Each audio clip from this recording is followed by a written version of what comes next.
see oli väga äge. See oli täiesti teine võistlus, mis sa ootad.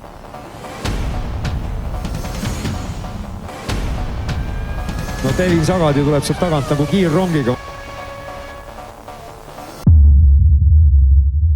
Ja number 44, Devin Sagadi tõuseb edetabeli tippu.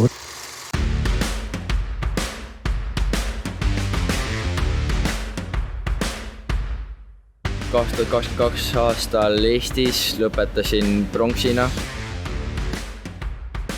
Me tegime 24 võistlust, saime Eestis mitmeid poodiumeid, Lätist tuli paar poodiumit, Leedust tuli paar poodiumit. Baltikumis on väga tugevad vastased mul. Eesti teiseks jäi siis sellel aastal maailma 3.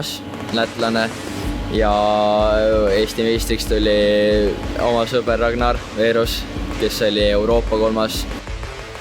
Ja Devin Sagadi võtab siit võidu. Devin Sagadi, the other Estonian in this field. Ma ütleks, et 2022 aasta üks säravamaid hetki ka minu jaoks oli Portugali sarja viimane etapp, mis toimus natuke enne maailmakarikat. Ja seal oli samamoodi, mitmed maailma tipud olid koos ja pärast sõitu ma olin päris närvis, kuna ma kartsin, et ma kaotan selle poodiumi.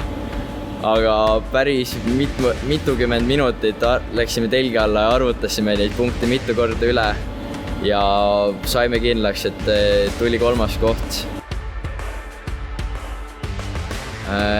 Minu eelmise aasta eesmärgid oli jõuda maailmakarikale aasta lõpus, mis toimus Portugalis Portimao rajal. See oli väga äge. See oli täiesti teine võistlus, mis sa ootad. Ühes sõidus minu vea pärast sain karistada ja tänu sellele ma finaali ei jõudnud ja minu lõpptulemuseks oli 46. koht 72 maailmas. Võib öelda, et oli hea, aga ikkagi on natuke kripeldama jäänud see. Nii et oleme palju trenni teinud ja nüüd prooviks see aasta uuesti lõpus minna ja näidata, kuidas ma päriselt sõidan, et teeks kõigesti prooviks ja saaks finaali ja näiteks head kiirust.